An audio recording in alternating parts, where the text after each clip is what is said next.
Bismillah ar-Rahman ar-Rahim. Au nom de Dieu, le clément, le miséricordieux.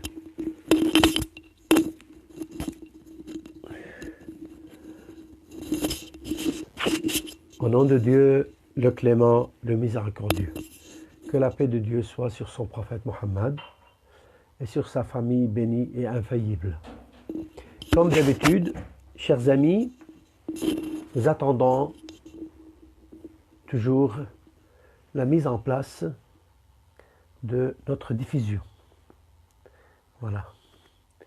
Donc j'attends l'apparition de... J'attends l'apparition que... Voilà.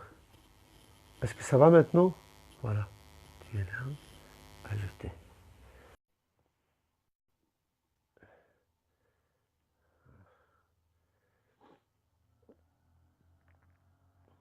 J'attends toujours l'apparition de ma partenaire. Ça va venir. Inch'Allah, ça arrive. Voilà.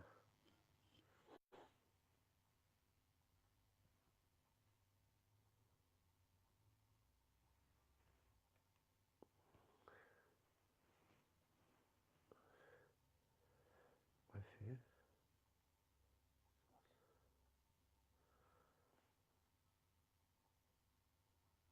Je suis en train d'ajouter... voilà, c'est bon maintenant apparemment. Bon, voilà. Donc, au nom de Dieu, le clément, le miséricordieux. Que la paix de Dieu soit sur sa famille bénie et infaillible. Assalamu Nos deux alaikum. chers imams infaillibles, que la paix de Dieu soit sur eux. Voilà. Donc, nous reprenons ce samedi, comme d'habitude, hein, nos leçons de morale et de croyance sur notre religion concernant la voie de la famille du prophète.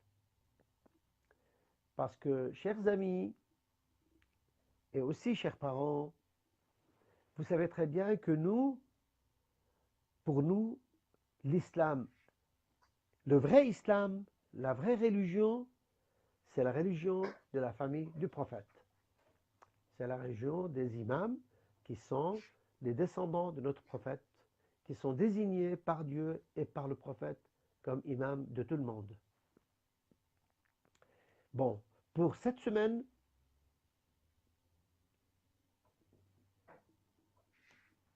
avant de commencer notre leçon, qui a pour but, notre leçon, il va répondre à une question.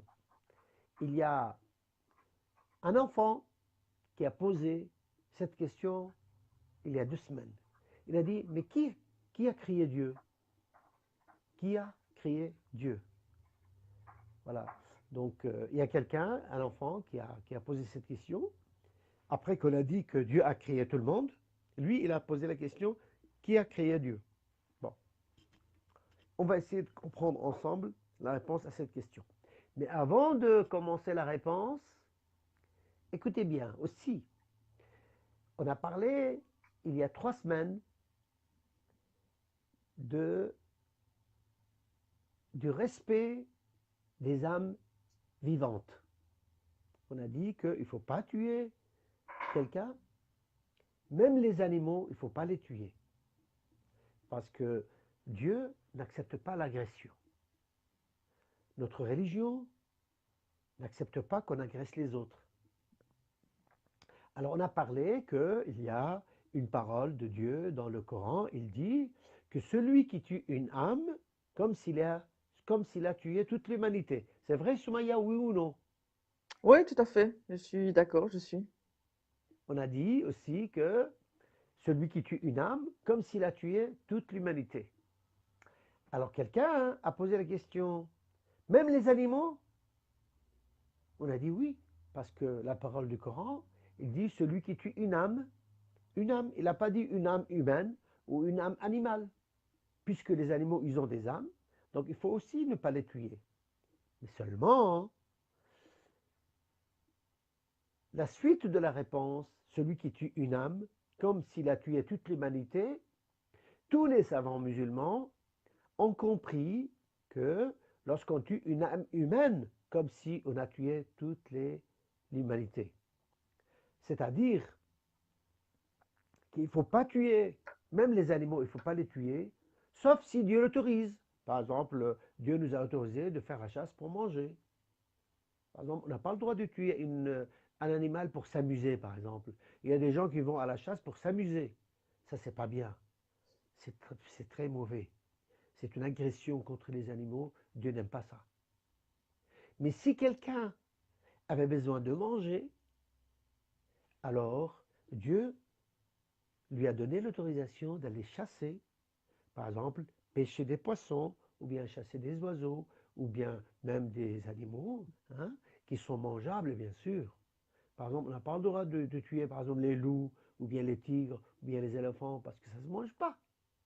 On a le droit de tuer les animaux, comme par exemple les gazelles, dites avec moi, les oiseaux, par exemple, qui Ben, les volent. moutons, les vaches. Non, les moutons, c'est pas de la chasse, je parle de la chasse. Ah, tu parles de la chasse spécialement. Ouais. Par contre, aussi, il y a Ben, une les question perdrix, les intéressante. Est-ce faisans. qu'on a le Ouais. droit de chasser un mouton? Est-ce qu'on a le droit de chasser un... Non, on n'a pas le droit. Parce que le mouton, ça ne se chasse pas. C'est un animal domestique. On peut le prendre et puis l'égorger selon la voie, selon comment dirais-je, selon l'apprentissage de l'islam, selon selon l'ordre comment l'islam nous apprend à égorger l'animal. Mais on n'a pas le droit Mais de seulement chasser, une par question. exemple, Ouais. un animal domestique. Oui. Mais seulement une question. Donc, tu parlais du fait que les loups, les tigres ou les ours, normalement, on n'a pas le droit de les chasser ou de les tuer. Mais si un animal nous agresse ou si on est en danger, Oui, pour nous enfin, même si défendre. on a une Oui, araignée qui est dangereuse, oui, oui, on a le droit de nous protéger la vie. Donc, c'est le droit de l'autodéfense. On a le droit de nous défendre. Si, par exemple, un loup s'attaque à nos moutons, par exemple, il y a un berger, si, par exemple, quelqu'un de vous était un berger, et il a ses moutons, et puis, du coup, le loup, il vient attaquer les moutons. Alors, bien sûr, il a le droit de se défendre, tuer le loup, parce qu'il devient nuisible. Donc, les animaux, lorsque les animaux deviennent nuisibles, on a le droit de nous protéger et de les chasser, de les tuer. Mais par contre, on n'a pas le droit de les manger. Par exemple, un loup, on n'a pas le droit de le manger. Ça ne se mange pas, le loup. On ne mange pas les animaux féroces, les animaux voilà, on mange les seulement rapaces les non plus, je moutons. suppose, les On, aigles, on les mange, vautours. non, on n'a pas le droit non plus. On mange seulement les oiseaux qui volent. Euh, les, les animaux, les oiseaux qui planent, on ne peut pas les manger. Les, a- les, pardon, les oiseaux qui planent, comme les, comme les aigles, les faucons, les vautours, on n'a pas le droit de les manger. Ou bien les hiboux, par exemple, on n'a pas le droit de manger. Mais on peut manger seulement les oiseaux qui volent, qui battent beaucoup d'ailes, qui battent beaucoup leurs ailes. Cela, on peut les manger. En tout cas, bref.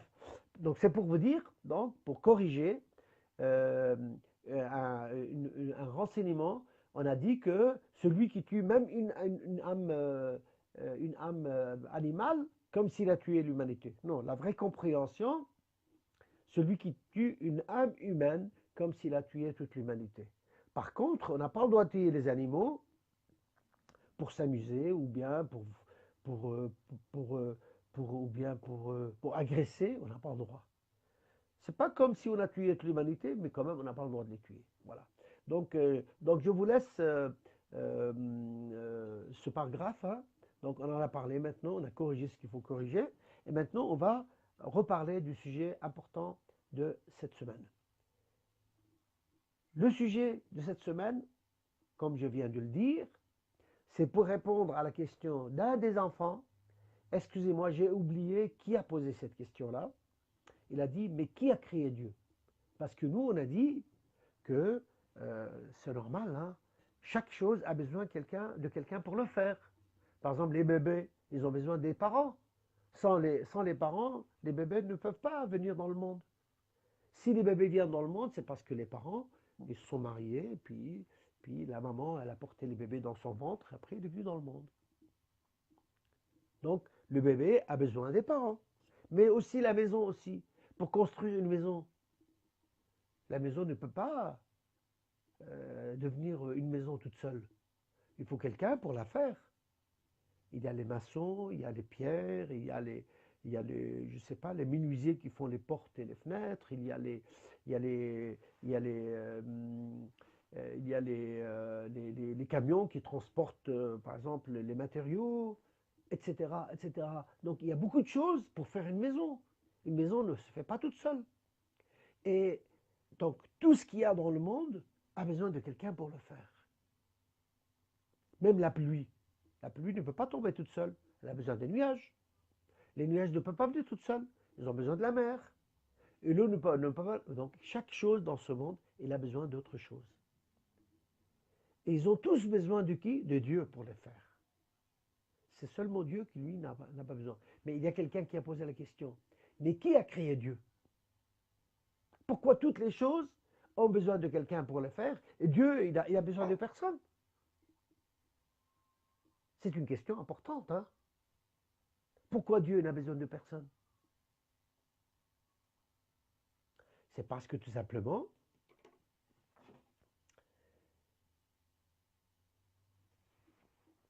il faut savoir un peu gratter la tête pour comprendre ça. Parce que si Dieu aussi a besoin de quelqu'un pour le faire, il n'y aurait personne pour faire le monde. Si Dieu aussi a besoin de quelqu'un pour le faire, qui ferait le monde dans ce cas-là?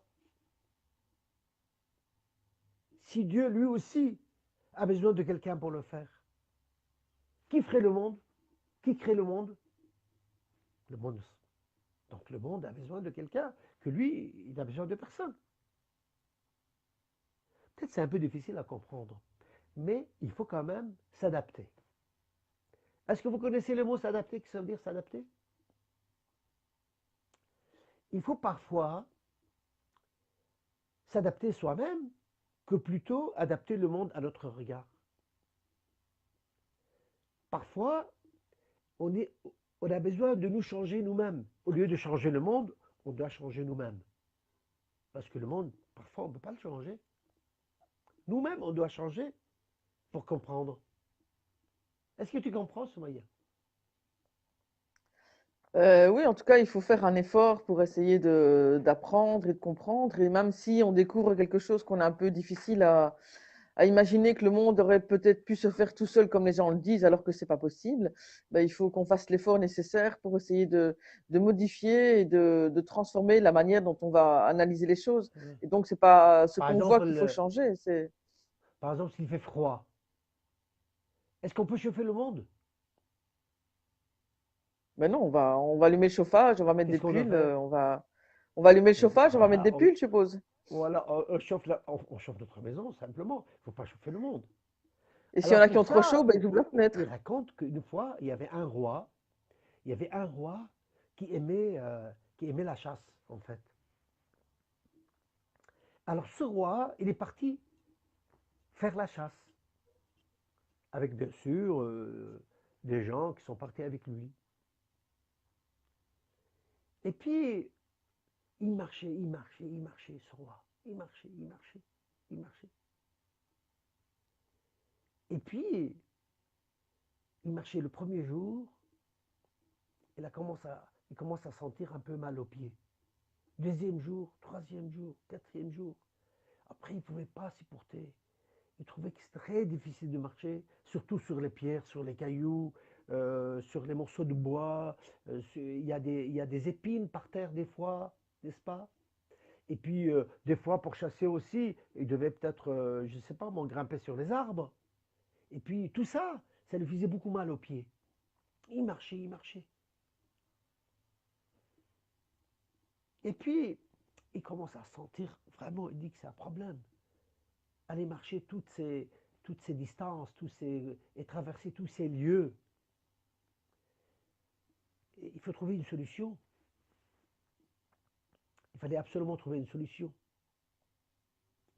Alors, à son retour à la capitale de son royaume, il a appelé les conseillers et les gens de la pensée.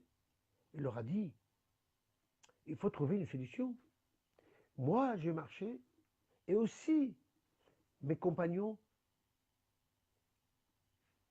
le monde a mal aux pieds parce qu'on marchait sur le sol et avec les pierres et les cailloux et les morceaux de bois et les épines, etc. Et vraiment, on a très mal. Alors moi, je vous propose une solution. Ils ont dit, c'est quoi la solution? Il a dit, on va couvrir le sol de cuir.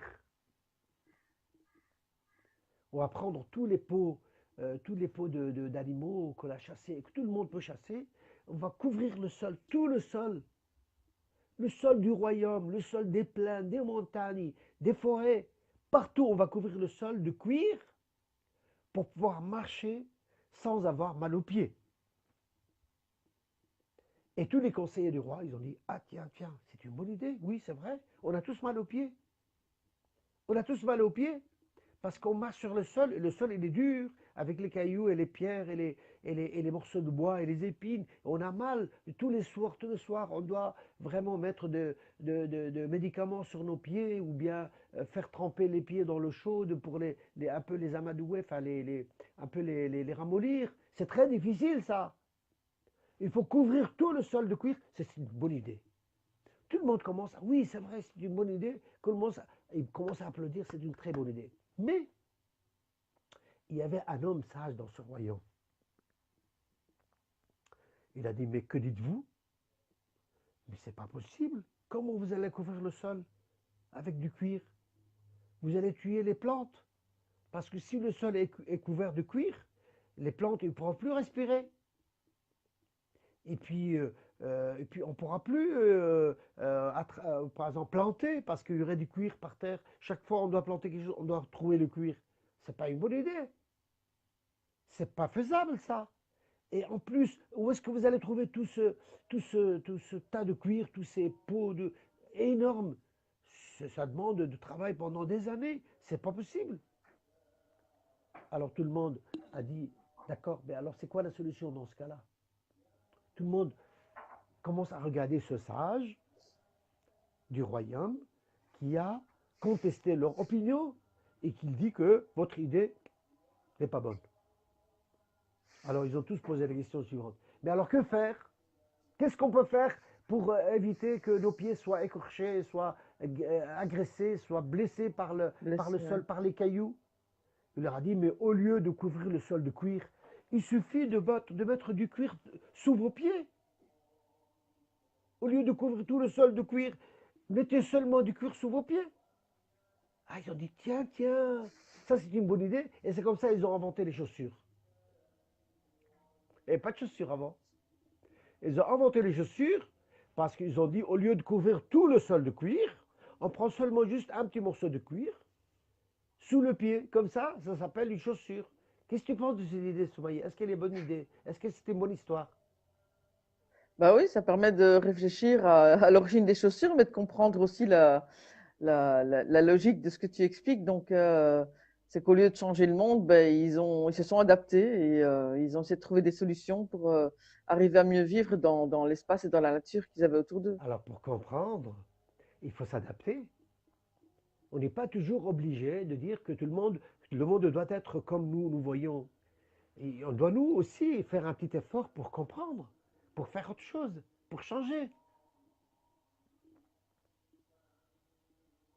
Alors donc, pour répondre à la question que je posais à l'instant, n'est-ce pas? Le monde, tout le Qui a créé monde, Dieu. toutes les choses dans le monde, elles ont besoin de quelqu'un pour les faire. Et Dieu n'a besoin de personne. Parce que si lui aussi il a besoin de quelqu'un pour le faire, il n'y aurait personne pour faire le monde. Alors lui, il a besoin de personne. C'est aussi simple que ça.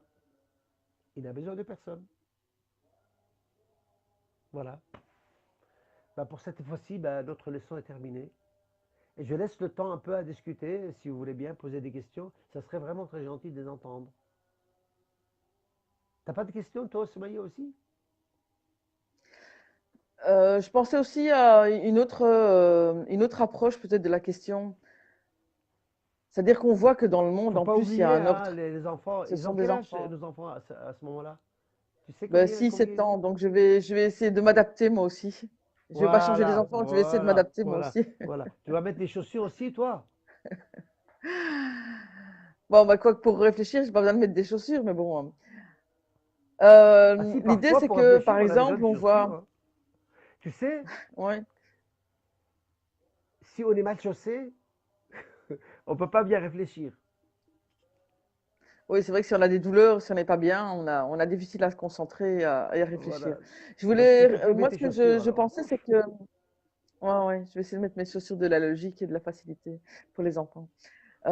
Si on regarde le monde autour de nous, on voit que chaque chose a sa place et un ordre bien précis aussi. Et que, on imagine par exemple qu'il y a un bateau avec un capitaine. Et Oui. puis, s'il y a un deuxième capitaine qui vient pour essayer de diriger le bateau, ben, ça va être dangereux parce qu'ils vont pas se mettre d'accord toujours pour la direction et ils risquent d'amener le bateau vers un naufrage ou ils vont pas arriver à destination comme ça parce qu'ils vont se disputer. Et donc, on voit aussi que pour que le monde puisse fonctionner, il y a un certain ordre et que, enfin, en tout cas, l'idée, c'est que ça ne met pas spécialement en évidence qui a créé Dieu, mais ça met en évidence qu'il faut obligatoirement qu'il y ait une personne qui soit là derrière et qui organise et qui coordonne tout. Et que sans ça, ça ne peut pas fonctionner C'est-à-dire, correctement. s'il y Mais, a deux capitaines dans un bateau, à ton avis, moi je te propose une idée. S'il y a deux hum, capitaines dans un bateau, il suffit qu'ils divisent le bateau en deux et chacun prend un morceau, pourquoi pas? oui, ça pourrait être ça, mais c'est infaisable, ça ne fonctionne pas. Pourquoi? Parce que le bateau, qu'est-ce qui va y arriver? Ben, le bateau, il va couler. Hein. Alors le bateau, il va se casser, il va couler, on ne peut pas. Alors pour garder le bateau, il faut qu'un seul capitaine. Pour mener le Un seul bateau capitaine. Mais à bon, en tout cas, ça destination. illustre peut-être pas vraiment l'exemple. Hein, ouais. Mhm, c'est bien. Bon, je dis alaykoum salam à tout le monde parce que j'arrête pas de voir des gens, des amis qui nous disent salam alaikum. Je dis alaykoum salam, alaykoum salam. Je ne sais pas, est-ce que tu les vois toi aussi, Soumaya, sur l'écran? Des Non, gens qui nous saluent. les notifications, je ne les Tu vois les pas, vois les aussi? notifications. Donc, Voilà. je ne sais pas. Alaykoum Non, non, salam, non, ils nous non. envoient même des fleurs, c'est très gentil. Voilà. Wa alaykoum salam wa rahmatullah wa barakatuh. Que le salut de Dieu soit sur vous et sa bénédiction et sa miséricorde. Voilà. Ah, salam alaikum. Donc, on reprend à 11 heures pour le deuxième groupe, alors, Inch'Allah. Voilà, on arrête Il n'y a maintenant. pas eu de questions? Oui, Tu n'as pas vu oui, de je sais questions pas. des Pour enfants? l'instant, j'ai pas vu de question.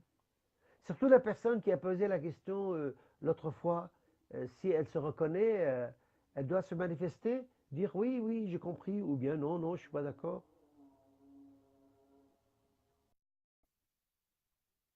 Non.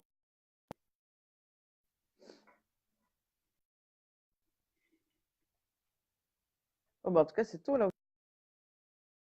D'accord, ça veut dire oui. Parfois, tu as des enfants qui répondent pas. Ils sont d'accord. Non, c'est vrai ou pas? Oui. Plus, hein.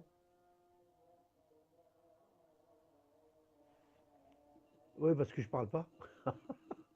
Est-ce que tu Ah, m'entends je maintenant? pensais, non, ouais, je pensais. Ouais, non, ça va, c'est bon. Ouais. Oui, oui. Donc, il n'y a pas de questions, il n'y a rien. Ok, d'accord. Ben voilà, donc on arrête maintenant. Voilà, on est arrivé à la fin. De toute façon, euh, la porte est toujours ouverte si jamais vous voulez poser des questions. Vous pouvez toujours les poser, même en retard. Et comme ça, nous, Inch'Allah, on va y répondre. Assalamu alaikum wa rahmatullah. Que la paix de Dieu soit sur vous. Oui, je suis d'accord, Fatoumata. Ah oui, la personne qui a posé la question, elle répond maintenant, elle dit je suis d'accord, oui. Elle s'appelle Fatoumata. Merci Fatoumata. Bon, merci à tout le monde. Que la paix de Dieu soit sur vous. Et à tout à l'heure pour ceux Assalamu alaikum. parmi les enfants qui veulent nous suivre. Parce que dans une demi-heure, on donnera la deuxième leçon pour les adultes. D'accord? Et puis à tout à l'heure. Salam alaikum wa rahmatullah wa Ouais, barakatuh. wa alaikum salam. Je te salue toi aussi, Soumaïa. Salam alaikum.